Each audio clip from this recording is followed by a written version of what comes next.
niya sa hukay, at si Jesus ay nabuhay. Ang una niyang dinalaw ay ang inang namamanglaw, inaliw sa kalumbayan. Doon nga sa sinagulo ay pinarona ni Kristo at binaginang ganito yaong inang nandululumbay ay di mamagkano.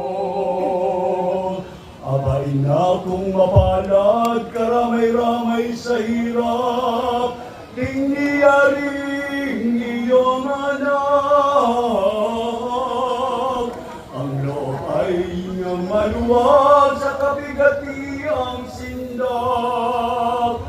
Maluwanag na lumigayang pongkot ng aking ina, yamang aking naganap na.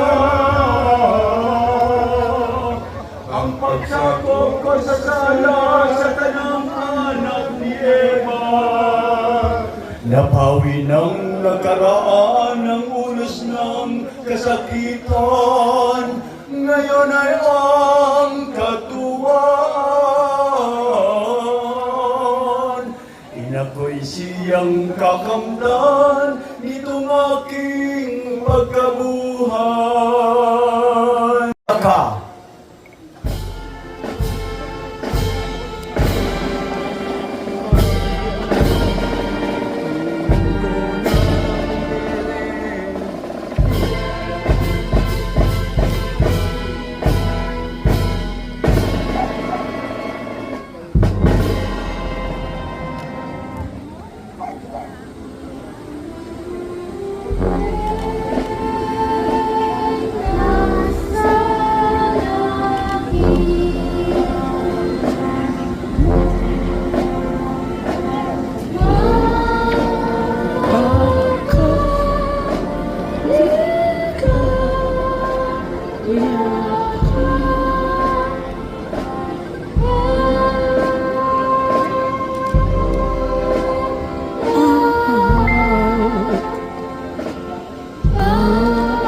Ang belo o lampong sa mahal na Birhen.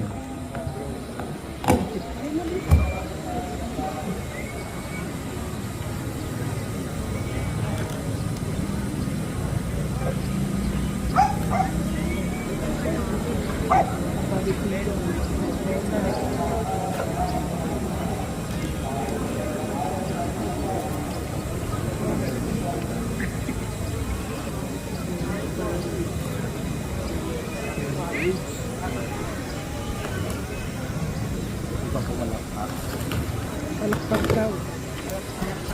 Palakpak po kayo. Palakpakan po natin ang ating nasaksihang pag-aalis ng puting belo, ng itim na belo.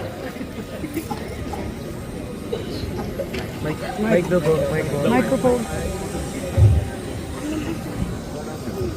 Magalaka at magpakaligaya o Birheng Maria. Hallelujah. Pagkakat ang Panginoon ay matutuloy na buhay. Hallelujah. Manalangin tayo.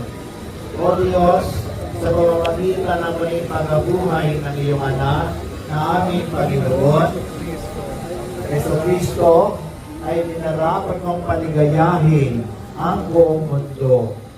Kaya isinasamo namin, loobin mo pong sa magitan ng Birhen Maria, kanyang ina, ay matamo namin ang kaligayahan ng buhay na walang hanggan. Alang-alang din kay Kristo aming Panginoon.